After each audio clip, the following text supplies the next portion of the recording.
ఆధ్యాత్మిక మార్గము అండ్ భగవంతుడి యొక్క ఆకర్షణ. దీని గురించి మనం మాట్లాడినప్పుడు 16 పాయింట్లను చెప్పుకున్నాము. దాంట్లో మొదటిది అన్నింటినీ తన వైపు ఆకర్షించేటువంటిది పరమాత్మ పట్ల ఉన్నటువంటి ఆకర్షణ. అండ్ ఇది ప్రతి ఒక్కరూ వాళ్ళ స్థాయిని బట్టి దాన్ని అనుభూతి చెందుతూ ఉంటారు. కొందరు దూరంగా ఉంటారు, కొందరు దగ్గరగా ఉంటారు. కానీ అన్ని విధాలుగా ఎటు చేసినా సరే ఆఖరికి చేరాల్సింది మాత్రమే ఆయన దగ్గర. సో దీంట్లో ఈ కాస్మిక్ అట్రాక్షన్ వైపు మీరు ఆకర్షితులు అవ్వడానికి ఫిజికల్ క్లాష్ అంటే మనం జనరల్గా కూడా మనం భగవంతుడిని ఎప్పుడు తలుచుకుంటాము? కష్టం వచ్చినప్పుడు, సుఖంగా ఉన్నప్పుడు నా అంతటోటే లేడని అనుకుంటాము కదా. అన్ని సుఖాలుగా ఉన్నప్పుడు అంతా నేను చేసేపటికే అయింది, నా కష్టం, నా ఇది, నాది, నా బుద్ధి అని చెప్పుకుంటాం. కానీ కష్టం రాగానే మాత్రమే దేవుడు గుర్తొస్తాడు మనం కదా.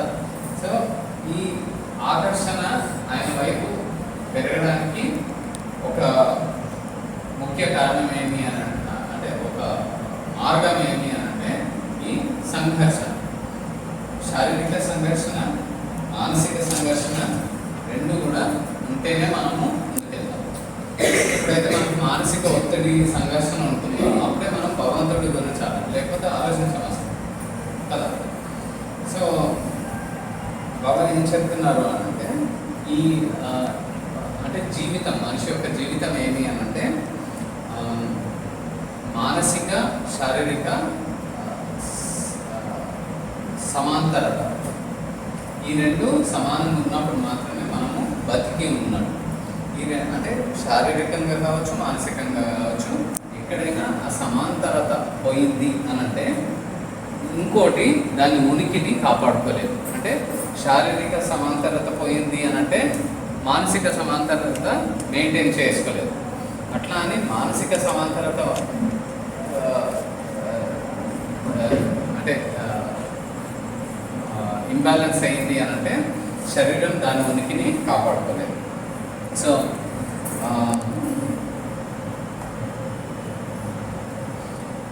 ఈ అంటే పరమాత్మ వైపు ఏదైతే ఆకర్షణ ఉంటుందో ఆ ఆకర్షణ మన ఆధ్యాత్మిక ఉన్నతికి తోడ్పడుతుంది. కానీ ఏదైతే శారీరక ఆకర్షణ ఉంటుందో అది మనను మానసికంగా ఇంకా దెబ్బతీస్తుంది. హ్యూమన్ అయితే మనుషులని, కానీ ఆధ్యాత్మికత ఆకర్షణ ఉన్న వాళ్ళంతా నాతో పాటు అందరూ కూడా అందరినీ ప్రేమించగలరు అండ్ అందరినీ సమానంగా చూడగలుగుతారు. నెక్స్ట్ వన్,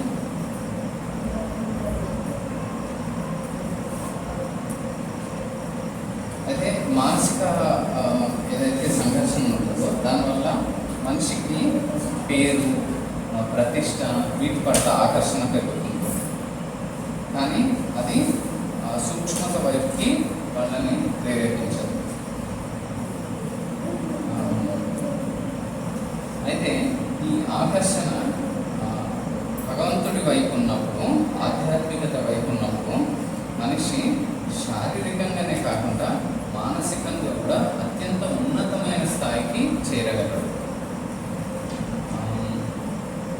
మనిషికి తన మనసే అత్యంత అంటే బెస్ట్ ఫ్రెండ్ కూడా అండ్ అదే బెస్ట్ ఎనిమీ కూడా. ఓకే, అందరికంటే పెద్ద శత్రువు కూడా మన మనసే, అందరికంటే అత్యంత ప్రీతిపాత్రమైన మిత్రుడు కూడా మన మనసే. ఎలా అంటే ఎప్పుడైతే అది సూక్ష్మత వైపు మంచి పనిని ప్రేరేపిస్తుందో అప్పుడు అదే మనకు ఆనందాన్ని కూడా కలుగజేస్తుంది. కానీ అదే మనసు జడం వైపు లేకపోతే క్రూరత వైపు వెళ్తుంది అంటే అదే మనకు అన్ని రకాల కష్టాలని కూడా తెచ్చిపెట్టగలదు. అదే మన మానసిక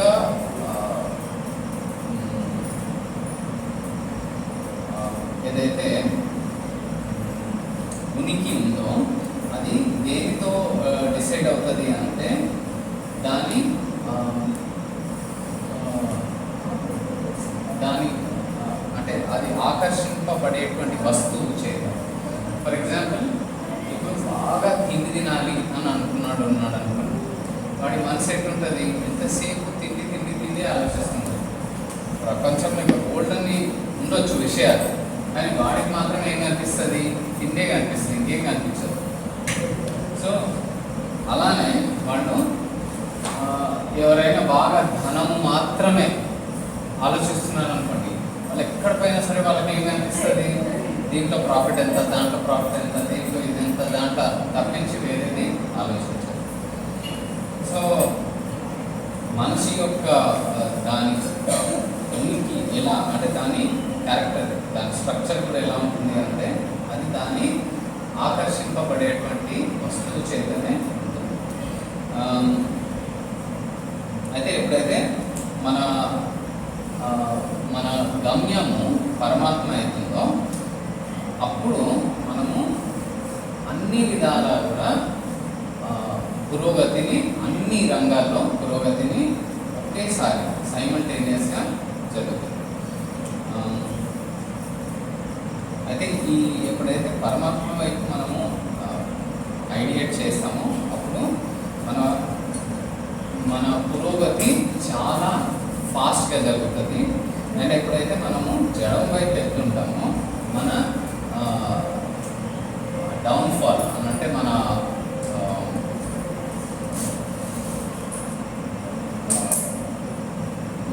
హాని కూడా అంతే స్పీడ్తో జరుగుతుంది.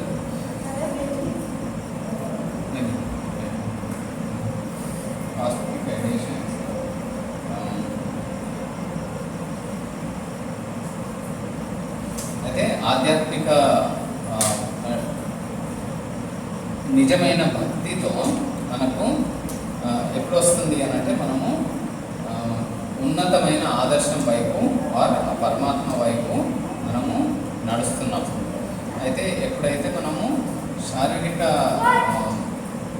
స్టాటిక్ డివోషన్ అంటే స్థూలమైనటువంటి భక్తి, జస్ట్ అంటే శారీరకంగా వగైరాల వరకే పరిమితి అయిన దానివల్ల మనకు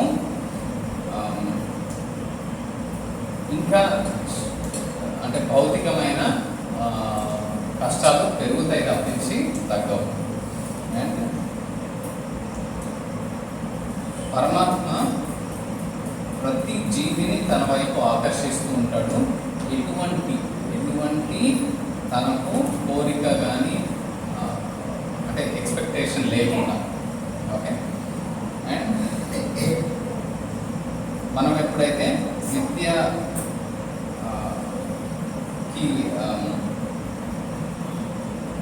లోబడి ఉంటామో అప్పుడు మనము ఉన్నతి వైపుకి, అండ్ ఎప్పుడైతే అవిద్య వైపు మనము అవిద్యకు లోబడి ఉంటామో అప్పుడు మనము హాని తలపెట్టుకుంటాం అన్నమాట. ఇది షార్ట్ ఇన్ జస్ట్ మనకు ఇంతకు ముందు జరిగిన క్లాస్. సో దాంట్లో ముఖ్యమైనది ఏమి అని అంటే, ఒకటి మనము మన ఎప్పుడు కూడా మన మైండ్ని పరమాత్మ వైపు ఉంచాలి, విద్య వైపు ఉంచాలి, అవిద్య వైపు తీసుకెళ్ళద్దు. విద్య వైపు ఉంచినంత వరకే మనం అభివృద్ధి చెందుతాము అండ్ మనకు మోక్షం వైపు వెళ్ళే అవకాశం ఉంటుంది. ఎప్పుడైతే అవిద్యలోకి జారుకుంటామో మన హాని సమాజానికి కూడా మనమే హాని చేసి పెడతాము. సో నెక్స్ట్ వన్, ఇది ప్రౌడ్లోని టాపిక్ ఎకనామిక్ డెమోక్రసీ అనేది. మనం ఇప్పుడు ఏదైతే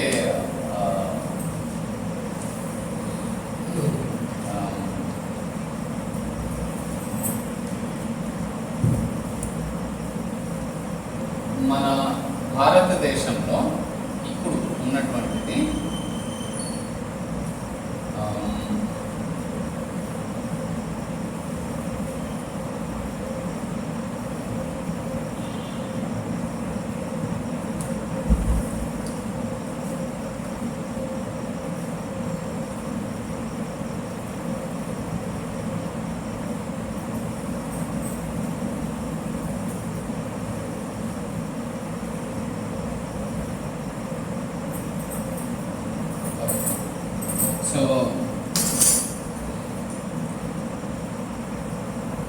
మన ప్రస్తుతం ఉన్న ప్రపంచం అంతట్లో కూడా దేశాలు ఏదో ఒక టైప్ ఆఫ్ పొలిటికల్ స్ట్రక్చర్లో అంటే రాజకీయ వ్యవస్థలో ఉంది. దాంట్లో ఒకటి ఏమి అని అంటే పొలిటికల్ డెమోక్రసీ అంటే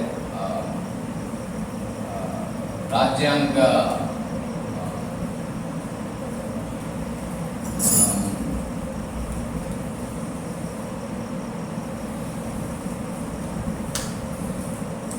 రాజ్యాంగంతో నడపబడుతున్నటువంటి ప్రజాస్వామ్యం ఒకటి. రెండవది కమ్యూనిజం అనంటే నియంత పాలన ఒకటి. మూడవది సోషలిజం అనంటే అక్కడ గవర్నమెంట్ అన్ని డిసైడ్ చేస్తుంది, మనుషులు దాన్ని బట్టి ఫాలో అవ్వాల్సి, వాళ్ళకు పెద్ద రాజకీయ హక్కులు కానీ ఓటింగ్ హక్కులు కానీ అట్లాంటివి ఉండవు. కానీ మనకు పొలిటికల్ డెమోక్రసీ ఏదైతే ఇండియాలో ఫాలో అవుతున్నామో ప్రజాస్వామ్యము, రాజకీయ ప్రజాస్వామ్యం. సో దీంట్లో ఏంటి అని అంటే మనని గొప్పగా ఫీల్ చేయించడానికి మనకేదో మనకు ఫ్రీడమ్ ఇచ్చినట్టు మనకు చూపించడానికి, మనని పిచ్చోలు చేయడానికి ప్రజాస్వామ్యం. దాంట్లో మీకు ఓటు హక్కు అన్నది ఒక్కటే ఇవ్వబడింది అన్నమాట. మిగతా ఏ హక్కు మీకు ఉండదు. ఓకే, ఓటు హక్కు ప్రతి 5 సంవత్సరాలకు ఒకసారి మేము ఒప్పుకోండి ఎన్నుకున్నామని మీరు ఫీల్ అవ్వడానికి తప్పించి నిజానికి వాడు మీకు చేసే గొప్పతనం ఏముండదు. వాడు ఏం చేస్తాడనంటే మళ్ళీ తిరిగి మిమ్మల్ని దోచుతూ మీ ఉన్నది లేని అన్నీ కూడా వాడే నాశనం చేసేస్తాడు. సో ప్రస్తుతం ఇండియాలో ఉన్నటువంటిది, భారతదేశంలో ఉన్నటువంటిది ఈ రాజకీయ ప్రజాస్వామ్యం. అయితే దీంట్లో బాబా ఏమంటున్నారు ప్రభుత్వం అనంటే, ఏ దేశమైనా ఏ సమాజమైనా బాగుపడాలి అంటే రాజకీయ ప్రజాస్వామ్యం సరిపోదు. రాజకీయ ప్రజాస్వామ్యం గత 60, 70, 80 సంవత్సరాల నుంచి ఏదైతే చూస్తున్నామో, ఈ 70 సంవత్సరాల్లో మనము పిచ్చోలు చేసుకుంటూ మనని దోచే వాళ్ళని గ్రేట్ హీరోస్గా మనము పూజిస్తున్నాము అండ్ ప్రతిసారి ఎన్నుకుంటున్నాము. ఏమైనా మేలు జరిగిందా అంటే నిజానికి మన జీవన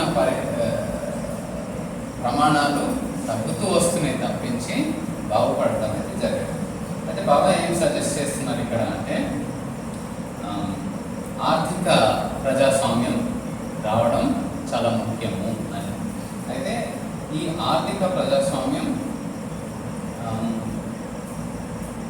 అనేది రాకుండా మనము పూర్తి భారతదేశమే కాదు, పూర్తి ప్రపంచంలో ఉన్నటువంటి ఏదైతే అణిచివేత ఉందో, రకరకాల అణచివేతలు ఏవైతే ఉన్నాయో, ఇబ్బందులు ఏవైతే ఉన్నాయో వాటిని మనము సమూలంగా తుడిచిపెట్టడం వీలు కాదు. అయితే ఈ పొలిటికల్ డెమోక్రసీ అంటే రాజకీయ ప్రజాస్వామ్యంలో ఏమవుతుంది అంటే మనకు ఓటింగ్ రైట్ ఒక్కటే ఇచ్చారు, కానీ మిగతా ఎటువంటి రైట్స్ నిజానికి మనకు లేవు. మనం దేంట్లో మన వ్యక్తీకరణ చేయలేము, ఇది తప్పు అని చెప్పలేము, ఇది కరెక్ట్ అని చెప్పలేము. వాళ్ళు ఏది చెప్తే ఆ నెక్స్ట్ 5 సంవత్సరాలు మనం గంగిరెద్దుల్లా వినాల్సిందే, లేదంటే మనం తొక్కో కొట్టో ఏదో చేసేస్తాం. ఓకే, ఆ ఫుల్ రైట్స్ని వాళ్ళకి ఇస్తున్నాం. ఈ రాజకీయ ప్రజాస్వామ్యంలో 5 ఏళ్లకు ఒకసారి ఎన్నుకోవడం వల్ల మీరు ఎట్లయినా బతకండి, మేము ఇంకా ఈ 5 సంవత్సరాలు మిమ్మల్ని ముట్టుకోము అని మనమే వాళ్ళకి మ్యాండేట్ ఇచ్చి మరీ కూర్చోబెడుతున్నాం అన్నమాట. అయితే ఈ ఎకనామిక్ డెమోక్రసీలో ఆర్థిక ప్రజాస్వామ్యంలో ఏం చెప్తుంది అంటే, ప్రౌడ్ ఏం చెప్తుంది అంటే దీంట్లో పొలిటికల్ సెంట్రలైజేషన్ ఉండాలి. అంటే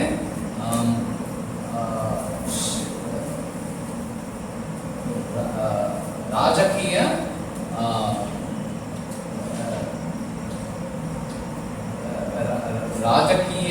భాగం ఏదైతే ఉందో అదంతా ఒక్క దగ్గరే, పవర్ అంతా ఒక్క ప్లేస్లోనే ఉన్నారు. కానీ ఆర్థికమైనటువంటి ఏవైతే కార్యక్రమాలు ఉన్నాయో అది డీసెంట్రలైజ్డ్ ఉన్నాయి అని అంటే దాన్ని లోకల్లో డిసైడ్ చేసేటట్టుగా ఉండాలి.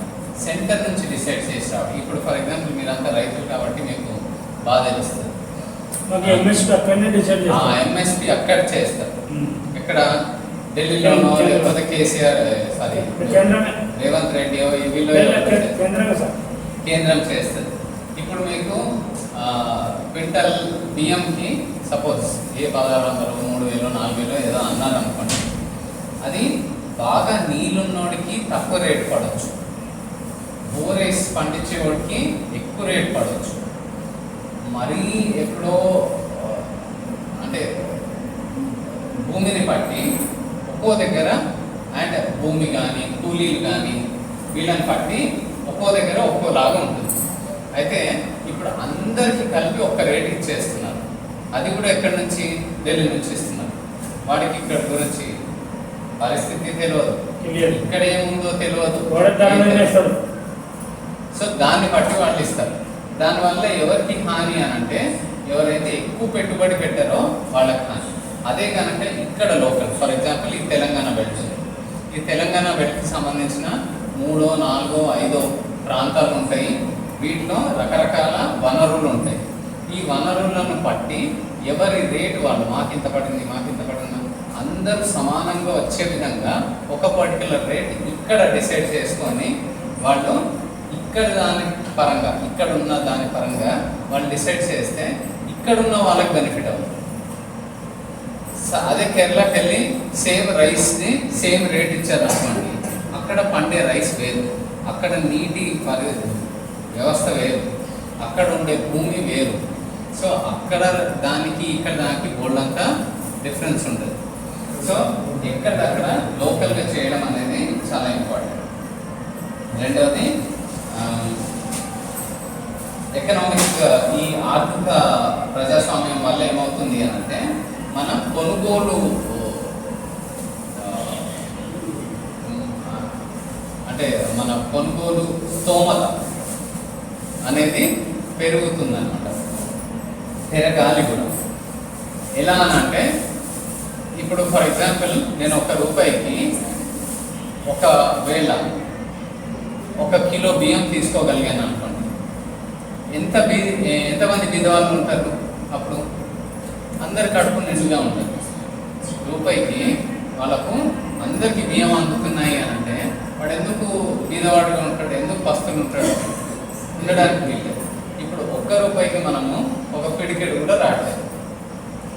కరెక్ట్? సో దానివల్ల ఏంటి అని అంటే మన వనరులు అంటే ఆర్థిక వనరులేమో తగ్గిపోతున్నాయి. మన సంపద మనం సంపాదించేది తగ్గుతుంది, కానీ మన ఖర్చులు మాత్రం బాగా పెరిగిపోతుంది. ఎందుకు అనంటే ఇవన్నీ రాజకీయ ప్రజాస్వామ్యం వల్ల, ఈ ఎకనామిక్ ఆర్థిక ప్రజాస్వామ్యం వల్ల ఎక్కడక్కడ లోకల్ డెసిజన్స్ తీసుకుంటారు కాబట్టి వాళ్ళకు అనుగుణంగా వాళ్ళు తీసుకోగలుగుతారు. అండ్ నాలుగోది ఏమి అని అంటే ఎక్కడైతే ఏ వనరులు ఉన్నాయో అంటే ప్రాకృతికంగా ఏవే వనరులు ఉన్నాయో దాన్ని బట్టి ఇండస్ట్రీలు పెట్టాలి. అంటే ఆ ప్రాసెసింగ్ యూనిట్స్ పెడితే దానివల్ల అక్కడ ఉన్న సమాజంలోనే అందరూ రైతులు ఉండాల్సిన అవసరం లేదు. కొంతమంది రైతులు ఉంటారు, మిగతా వాళ్ళంతా వీళ్ళకు సరిపడేటట్టుగా తోడ్పడేటువంటి అదర్ సెక్టర్స్. ఫర్ ఎగ్జాంపుల్ ఇప్పుడు మీరు టమాటాలు పండించారనుకోండి, కొన్నిసార్లు ఏమో మీకు అసలు గిట్టుబాటు ధర కూడా రాదు. అదే కనుక ఇక్కడ ఒక లోకల్ ప్రాసెసింగ్ యూనిట్ ఏమైనా పెట్టినారనుకోండి ఇక్కడ పండేటువంటి పంటలకి, అప్పుడు ఏం చేయొచ్చు, మీరు అదే టమాటాని మీరు సాస్ రూపంలోనో జామ్ రూపంలోనో ఇంకో రూపంలోనో ఏదో కన్వర్ట్ చేసి తర్వాత అమ్ముకోవడానికి వీలుగా మరి దాని వాల్యూని పెంచే విధంగా మీరు ఏమైనా చేయొచ్చు. సో ఆ అవకాశం ఉంది. నెక్స్ట్ సో మనం ప్రతి ఒక్క రూపాయికి మన కొనుగోలు స్తోమత పెంచేటట్టుగా ఉండాలి. అండ్ ఈ ఏదైతే ఆర్థిక నిర్ణయాలు ఏవైతే ఉంటాయో అది లోకల్ పీపుల్ తీసుకునే విధంగా దాన్ని డిజైన్ చేసుకోవాలి, అంతేగాని ఎక్కడో సెంటర్లో కూర్చొని ఎవరో తీసుకునేటట్టు ఉంటుంది. అండ్ అంతేకాకుండా నాన్ లోకల్స్ అంటే బయట నుంచి వలస వచ్చి ఉండే వాళ్ళ చేతిలో ఆర్థిక డెసిషన్స్ ఎప్పుడు కూడా పెట్టొద్దు. వాళ్ళు ఆర్థికమైనటువంటి లావాదేవీల్లో ఇక్కడ వాళ్ళు వాళ్ళ తలని దూర్చకుండా ఇక్కడ నుంచి ఏదైతే వనరులు ఉన్నాయో ఆర్థిక వనరులు అవి ఇక్కడి అవసరాలు సరిపోయిన తర్వాతే దాన్ని బయటికి పంపించేటట్టుగా ఉండాలి తప్పించి నాకు ప్రాఫిట్ వస్తే చాలు ఎక్కడికైనా నేను ఏమైనా పంపించుకుంటా అనేటట్టు ఉండొద్దు అన్నమాట. ప్రస్తుతానికి ఏదైతే పెట్టుబడిదారీ వ్యవస్థ ఉందో దాంట్లో ఏమి అని అంటే ఇక్కడ పండేటువంటిదైనా సరే ఇక్కడిదైనా సరే ఇక్కడ వాళ్ళు పూర్తిగా వాళ్లకు అందుబాటులో లేకుండా కూడా దీన్ని తీసుకెళ్ళిపోయి ఎక్కడో ప్రాఫిట్ వస్తుంది దగ్గర అమ్మేసుకుంటారు, అంతే తప్పించి ఇక్కడ అవసరాలను తీర్చాలని వాళ్ళు ఎప్పుడు ఆలోచించారు.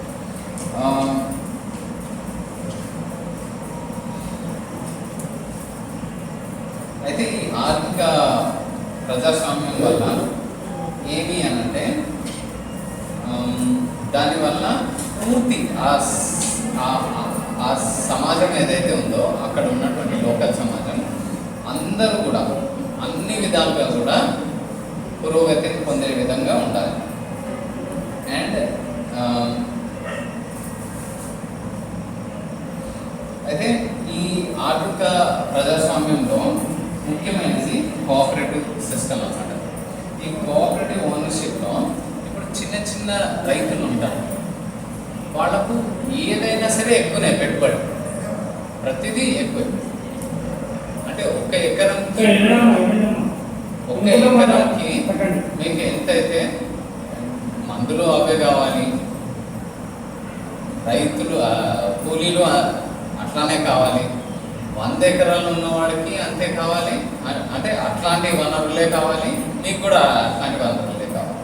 సో అదే మీరు ఒక్కదానికి తెచ్చుకుంటే రేట్ చాలా ఎక్కువ పడుతుంది. అదే లార్జ్ క్వాంటిటీలో తెచ్చినప్పుడు మీకు దాని వాల్యూ తక్కువ పడుతుంది.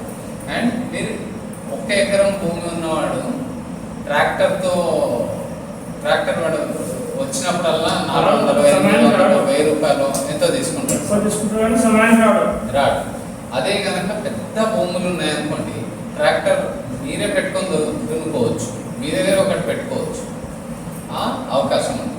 సో దీంట్లో ఏమి అనంటే కోఆపరేటివ్ ఓనర్షిప్ అంటే ఇప్పుడు ఈ చిన్న భూములు వగేరాలు ఉన్నటువంటివి వాళ్ళంతా ఒక్క చోట చేరి వాళ్ళు మొత్తం అంత కోఆపరేటివ్ ఫామ్ చేసి అంత అంటే ఆ పొలం ఎంతైతే ఎన్ని ఎకరాలు అయితే ఉందో దాంట్లో అందరు కలిసి పండించి మీ భాగం ఎంతో, అంటే మీరు సపోజ్ ఎకరం అంటారు, సపోజ్ 100 ఎకరాల్లో పంట పండించినారు. అయితే ఈ 100 ఎకరాల్లో మీరు ఓవరాల్గా పెట్టుబడి ఎంత ఉంటుంది, చాలా తగ్గిపోతుంది. అప్పుడు ఒక్కొక్కరు పెట్టుకోవాలంటే చాలా ఎక్కువ, కానీ అందరికీ కలిపి పెట్టినప్పుడు అది చాలా తగ్గుతుంది. అప్పుడు ఏమవుతుంది అంటే మీరు అమ్మేసిన తర్వాత, అంటే ఆ వచ్చిన పంటని అమ్మిన తర్వాత ఏదైతే మీకు దాని డబ్బులు వస్తాయో ఎవరి భాగం ఎంత ఉందో అంత వాళ్ళకి డివైడ్ చేసేస్తే అప్పటికి కూడా మీరు ప్రాఫిట్లోనే ఉంటారు, ఒక్కొక్కరు సపరేట్గా చేయడం కంటే అన్నది దీంట్లో భావం అన్నమాట.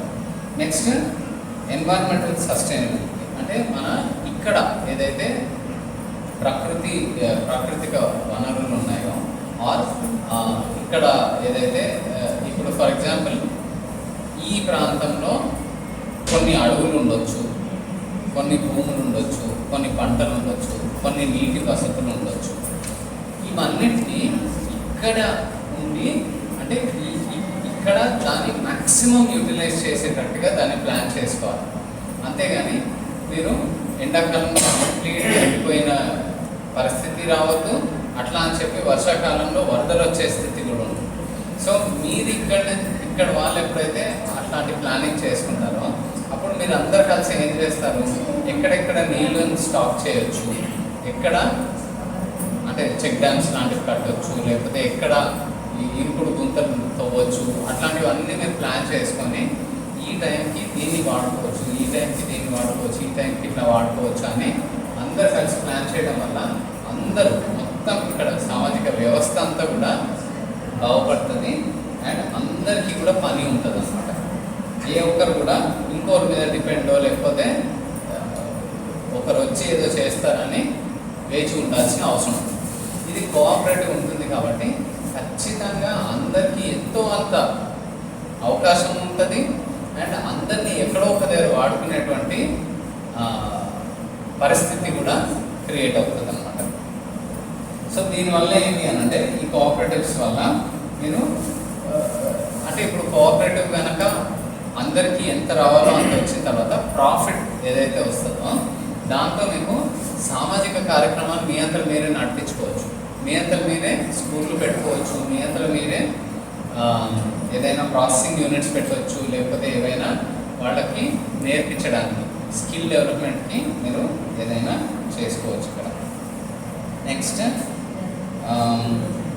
ఈ అంటే లోకల్ డెసిషన్స్ తీసుకోవడం వల్ల మీకు ఇక్కడ కష్టాలు బాగా తెలుస్తాయి, ఇక్కడ ఏమి ఇబ్బందులు ఉన్నాయన్నది మీ ఇక్కడ ఉన్న వాళ్ళకి బాగా తెలుస్తుంది. సో మీరు దానికి అనుగుణంగా మీ అంటే మీ ఎక్స్పీరియన్స్ వల్ల మీకు ఇక్కడ ఎదురయ్యేటువంటి ఇబ్బందుల వల్ల మీరు దానికి అనుగుణంగా మీరు ఇట్లాంటి ఆల్టర్నేట్స్ ఎదుర్కోవచ్చు అన్నది మీరు బాగా చేయగలరు.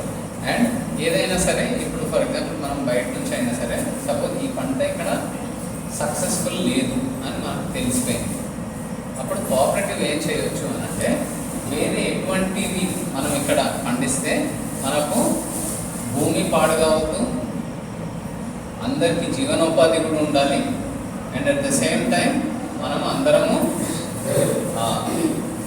ఆర్థికంగా కూడా బలపడేటట్టు ఏం చేయొచ్చు అన్నది డెసిజన్ తీసుకోవడానికి మీకు గ్రాస్ రూట్ లెవెల్లో అవకాశం ఉంటుంది. అండ్ ట్రాన్స్పరెన్సీ అండ్ అకౌంటబిలిటీ ఇప్పుడు సెంటర్ నుంచి వస్తుంది, వాళ్ళు కొంతమందిని ఎవరినో అపాయింట్ చేస్తారు, వాళ్ళు మనకు పరిచయం ఉండదు, వాడు ఏం చేస్తాడో తెలియదు, ఏం చెప్తాడో తెలియదు. అదే ఇక్కడ వాళ్ళు ఉన్నారనుకోండి అట్లీస్ట్ ప్రతి ఒక్కరికి అందుబాటులో కూడా ఉంటారు, అంటే మీకు కొనుగోలు కేంద్రాలు పెడతారు, వాడు ఎప్పుడో వస్తాడో వానికి తెలియదు, మీరు పంటలు తీసుకుపోయి అక్కడ పెడతారు మార్కెట్లో, అవన్నీ వర్షాలు రావచ్చు, ఇంకోటి రావచ్చు, ఏమైనా కావచ్చు. అదే కనుక లోకల్ డెసిషన్ ఉందనుకోండి టకటకా చేసేసుకొని అక్కడ ఫినిష్ చేసి అర్థమైపోతుంది. అండ్ ఇప్పుడు మీరు సో స్పెషల్లీ దీనివల్ల ఏమి అంటే చిన్న కారు రైతులు వగైరా వీళ్ళందరికీ చాలా మేలు. పెద్దవాళ్ళకి పెద్ద అవసరం ఏమి ఉండదు, కానీ బాగా ఇబ్బంది పడేది ఎవరు అంటే చిన్న రైతులు. సో వాళ్లకు బాగా ఉపయోగపడుతుంది. అండ్ అంతేకాకుండా ఈ ఎకనామిక్ డెమోక్రసీలో అంటే ఆర్థిక ప్రజాస్వామ్యంలో ఏంటి అంటే భూమి మీద ఎక్కువ మంది డిపెండ్ అయి ఉండొద్దు. బాగా ఏం చెప్తారు అంటే 30 నుంచి 40% వరకే రైతులు ఉండాలి. భూమిని వాడి పంటలు పండించడం 30 నుంచి 40, ప్రస్తుతానికి మనకు 75% వరకే రైతులే వ్యవసాయమే చేస్తున్నారు. సో భూమి మీద చాలా ఎక్కువ లోడ్ ఉంది అండ్ డబ్బులేమో చాలా తక్కువ ఉన్నాయి. సో దీనివల్ల ఏమవుతుంది అని అంటే ఇప్పుడు కాంపిటీషన్, ఫర్ ఎగ్జాంపుల్ మీకు ఆ టమాటా పంటనే వచ్చింది అనుకోండి, అందరు టమాటా వేసి పడేస్తారు. 10 రూపాయలు రావాల్సిన రేటు 50 పైసలు రూపాయికి వచ్చేస్తుంది. దానివల్ల మీరే నష్టపోతారు, రైతులే నష్టపోతారు. అదే కనుక తక్కువ మంది ఉన్నారనుకోండి, రైతులు తక్కువ అంటే భూమి మీద లోడ్ తక్కువ ఉంది, అప్పుడు ఏమవుతుంది అని అంటే ఎవరికి వాళ్ళు డిసైడ్ చేసుకోవచ్చు, ఓకే నేను ఇంత. అండ్ గవర్నమెంట్ కూడా అంటే మీరు కోఆపరేటివ్ కానీ గవర్నమెంట్ తరఫున కూడా మీరు డిసైడ్ చేయొచ్చు, ఇంత ప్రొడక్షన్ ఇక్కడ నుంచి చేయొచ్చు, ఇంత ప్రొడక్షన్ కంటే ఎక్కువ చేయొద్దు, వేరే ప్రొడక్షన్ చేద్దాం అని మీరు డెసిజన్ తీసుకోగలరు. సో 30 నుంచి 40% మాత్రమే వ్యవసాయం మీద ఆధారపడాలి. నెక్స్ట్ 10 నుంచి 20% వరకు అగ్రికో ఇండస్ట్రీస్, అంటే ఈ వ్యవసాయానికి సంబంధించిన పనిముట్లు వగైరాలు ఏవైతే తయారు చేసే కంపెనీలు ఉంటాయో అవి 10 నుంచి 20% ఉంటాయి. ఆగ్రో ఇండస్ట్రీస్ అంటే ఈ వ్యవసాయంలో వచ్చినటువంటి ఉత్పత్తి ఏదైతే ఉంటుందో దాన్ని ప్రాసెస్ చేసి ఇంకా దాని వాల్యూని ఇంక్రీజ్ చేసే విధంగా ఉండేటువంటి ఇండస్ట్రీలో 10 నుంచి 20% ఉంటారు. నాన్ అగ్రికల్చరల్ ఇండస్ట్రీ అంటే వ్యవసాయం మీద ఆధారపడనటువంటి ఏవైతే పరిశ్రమలు ఉంటాయో అవి 20 నుంచి 30% ఉండొచ్చు. కామర్స్ అండ్ ట్రేడ్ అంటే ఈ డీలర్లు, ఏజెంట్లు వగైరాలు ఈ వ్యవస్థ అంతా అది 10% కంటే ఎక్కువ ఉండొద్దు అని చెప్తున్నారు. And intellectual and white collar అంటే ఈ సాఫ్ట్వేర్లు లేకపోతే అడ్మినిస్ట్రేటివ్ జాబ్స్, ఐఏఎస్లు, ఐపీఎస్లు ఇలాంటి వాళ్ళంతా వీళ్ళు 10% కంటే ఎక్కువ ఉండొద్దు అని చెప్తున్నారు. ఎక్కువ ఉంది అని అంటే ఏమవుతుంది? ఎక్కువ ఉండొద్దు, ఫైన్. ఎక్కువ ఉంది అని అంటే ఏమవుతుంది అని అంటే దానికి రావాల్సిన వాల్యూ ఇవ్వరు. ఇప్పుడు ఫర్ ఎగ్జాంపుల్ ఒక కిరాణా షాప్ పెడతాడు. కిరాణా షాప్ పెట్టినప్పుడు వాడు బియ్యం 40 రూపాయలకు అమ్ముతున్నాడు. వాడు పక్కనే వీడు బాగా నడుస్తున్నాడు కదా అని ఇంకో కిరాణా షాప్ అట్లా 10 కిరాణా షాప్లు పెడతారు. అప్పుడు ఏం చేయాలి? వీడు 40 రూపాయలకు అమ్మగలరా? ఇంకోటి 38కి అమ్ముతున్నాడని వీడు 38, ఇంకోటి వచ్చిందని చెప్పి అది 36 రావాలి, మళ్ళీ అది 30కి కూడా రావచ్చు. ఆఖరికి మీ ఖర్చులు కూడా వెళ్ళలేని స్థితిలో అమ్ముకోవాల్సిన పరిస్థితి కూడా రావచ్చు కదా. సో కాంపిటీషన్ అనవసరంగా పెంచుతూ పోతారు అన్నమాట, అవసరం లేకుండా అనవసరంగా పెరుగుతూ పోతుంది. సో ఆ లిమిట్లో ఉందనుకోండి ఆ నంబర్, అప్పుడు ఏముంటుంది అని అంటే ఎవరి పనిలో వాళ్ళు బిజీ ఉంటారు. అండ్ ప్రతి ఒక్కరు కూడా ఒకటే టైప్ ఆఫ్ పని. ఫర్ ఎగ్జాంపుల్ ఇప్పుడు రైతు బిడ్డ రైతు అవ్వాలని అవసరం లేదు, రూల్ లేదు, రైట్?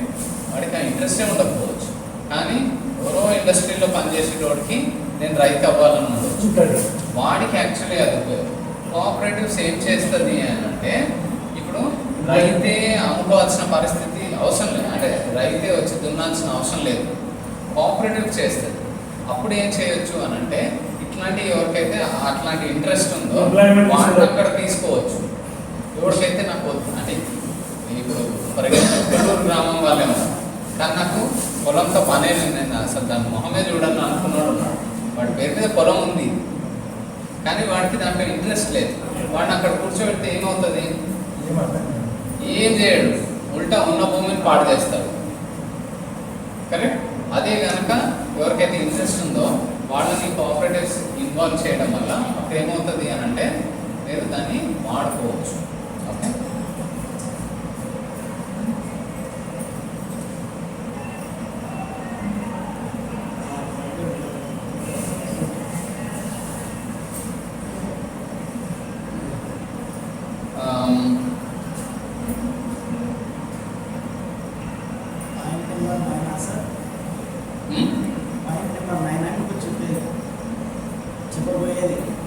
లేదు ఇది జనరల్ ఇన్ఫర్మేషన్.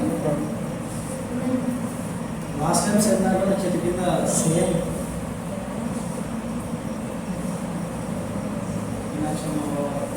అయితే ఇలా చేయాలంటే మనకి మనం ఎదుర్కొనేటువంటి కొన్ని ఇబ్బందులు ఏముండొచ్చు అని అంటే ఆల్రెడీ ఈ వ్యవస్థకు అలవాటు పడిపోయిన వాళ్ళు దాన్ని మార్చాలని అనుకోవచ్చు.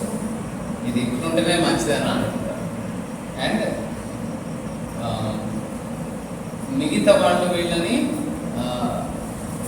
అంటే వీళ్ళ నుంచి ఆ హక్కులని తీసుకోవాలనంటే వీళ్ళ దగ్గర ఆర్థిక స్తోమత ఉండదు అండ్ ఆ బలం కూడా ఉండదు, సామాజిక బలం కూడా ఉండదు. అండ్ దీనివల్ల ఏమవుతుంది అని అంటే ఇప్పుడు ఫర్ ఎగ్జాంపుల్ మనము ఒక సేమ్ టమాటానే తీసుకున్నాం, దాన్ని మీరు టమాటాగా అమ్మితే మీకు అదే రూపాయో 2 రూపాయలు 3 రూపాయలకు అమ్మాల్సింది.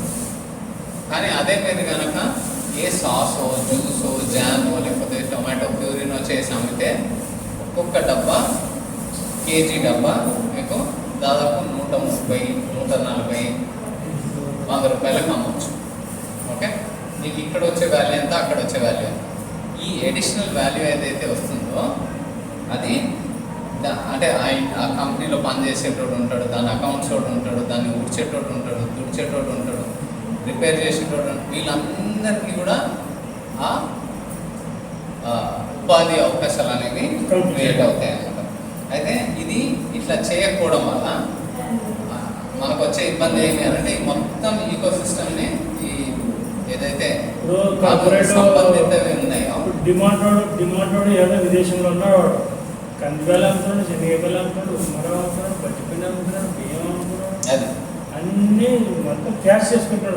పెట్టుబడి వ్యవస్థలో ఇట్లా కొంతమంది మొత్తం దాన్ని వాడుకుంటారు. ఎవరన్నాడో తెలియదు, ఎంప్లాయీస్ ఏసీ అంతమంది హోంగా సంవత్సరానికి నికర ఆదాయం కోట్లు అని చెప్తారు. అలా స్పెండ్ చేస్తారు. మనం ఏం చేయలేకపోతున్నాం. ఎందుకు అని అంటే మనమంతా ఎవరికి వాళ్ళు చేసుకుంటున్నాం. షాప్ అడ్వాన్స్ ఉంటేనే భయపడిపోతున్నాం, రెంట్ అంటేనే భయపడిపోతాం. నిజానికి మీరు అట్లా చేయాల్సిన అవసరం కూడా లేదు, పెద్ద పెద్ద షాపులు పెట్టాల్సిన అవసరం లేదు. ఇప్పుడు ఫారిన్ కంట్రీస్లో ఏమవుతుంది అని అంటే వాళ్ళు వాళ్ళ పంట ఉంటుంది, వాళ్ళు అంటే ఇప్పుడు ఫర్ ఎగ్జాంపుల్ ఎవరైనా మామూలు ప్రజలు నేను వెళ్ళి ఇక్కడ నుంచి నేను ఇవి తీసుకుంటానంటే వాళ్ళని పొలంలో పోనిస్తారు. వాళ్ళు కావాల్సినన్ని కోసుకుంటారు, వస్తారు, అక్కడ పెడతారు, డబ్బులు ఎంత అయితే అంత కట్టేస్తారు, వెళ్ళిపోతారు. సో వీకెండ్స్లో చాలామంది అట్లా పోయి ఫ్రెష్గా వాళ్ళ కూరగాయలు వాళ్ళు డైరెక్ట్గా రైతు దగ్గర నుంచే కొనుక్కొని పండ్లు తెచ్చుకొని సూపర్ మార్కెట్ తెచ్చుకొని ఎంత కావాలో అంత దాని రేట్ అక్కడ ఇచ్చేసి వచ్చేస్తారు, అంతే. ఇవాళ రేపు ఆ కాన్సెప్ట్ ఇండియాలో కూడా బాగానే నడుస్తుంది. హైదరాబాద్ చుట్టుపక్కల ఫామ్ హౌసెస్ పెట్టి దాంట్లో ఆర్గానిక్ పండ్లు, ఆర్గానిక్ చెట్లు, పుట్టలు అనుకుంటూ అన్ని పెడుతున్నారు. అండ్ పబ్లిక్ వీకెండ్స్లో ఏం చేస్తున్నారు అంటే వెళ్ళి పొలం నుంచి చిన్నదే ఉంటుంది కానీ అక్కడి నుంచి వెళ్ళి వాళ్ళకి కావాల్సిన వంకాయలు బయట మార్కెట్లో మీకు దొరకవు, ఇగో ముళ్ళ వంకాయలు మా దగ్గర ఉన్నాయని చెప్పి ఆ ముళ్ళ వంకాయలు అట్లాంటివన్నీ చక్కగా అమ్మేస్తున్నారు. ఎరువులు లేవు, ఏమి లేవు అని చెప్పి. అండ్ మళ్ళీ అదే తక్కువ రేట్కి ఏమి అమ్మరు. బయట టమాటా 100 రూపాయలు ఉంటే ఇటు 130కో 140కో అమ్ముతుంటాడు. చూసుకో, క్వాలిటీ పర్ఫెక్ట్, నీకు కావాల్సిన కాయ ఎన్నుకో, కట్ చేసుకో, తీసుకో, డ్యామేజ్ చేయకని చెప్తున్నాడు. డ్యామేజ్ అయితే దానికి పైసలు కట్టని చెప్తున్నాడు, అంతే. అట్లా భలే చేసుకుంటున్నారు. అసలు హైదరాబాద్ చుట్టుపక్కల బాగానే ఈ మధ్యకాలంలో అది నడుస్తుంది. కొంతమంది చేపలు పెంచుతున్నారు, ట్యాంకులలో చేపలు పెంచుతున్నారు. 1/2 ఎకరంలో ఆయన దాదాపు సంవత్సరానికి 35-40 కోట్లు 1/2 ఎకరంలో చేపల ట్యాంక్ పెట్టి, చెరువు కాదు ట్యాంకులలో పెంచుతాడు. భూమిని పాడు చేస్తలేడు, ట్యాంకులు పెట్టుకున్నాడు. ఆ ట్యాంకుల్లో ఇవన్నీ లేయర్స్ ఉంటాయి అన్నమాట. దాంట్లో నుంచి నీకు కావాల్సింది ఫ్రెష్గా అండ్ లోకల్ సప్లైకి కూడా చక్కగా ఎంత కావాలో ఇక్కడ నుంచి ఫ్రెష్ అంతా తీసి పంపించేస్తున్నాడు. అట్లా 35-40 కోట్లు సంవత్సరానికి ఇంపోర్ట్ కూడా చేస్తున్నాడు మళ్ళీ. అట్లా ఎక్స్పోర్ట్ సేన్లు ఈత చెట్లు కూడా వేసినారంట. సేనే ఈత చెట్లు వేసి కళ్ళు న్యాచురల్ కళ్ళుని లక్షలు వస్తున్నాయంట. ఫ్రెష్ అని చెప్పి అమ్ముతున్నారు. దాంట్లో పోయి ఫ్రెష్ కాళ్ళు వస్తున్నారు న్యాచురల్ కళ్ళు.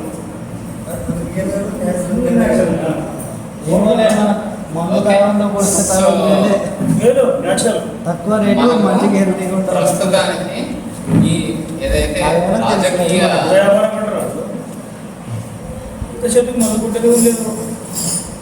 రాజకీయ ప్రజాస్వామ్యం వల్ల మనకు నష్టం తప్పించి మనము ఉపయోగపడేది ఏం లేదు. కావాల్సింది ఆర్థిక ప్రజాస్వామ్యం.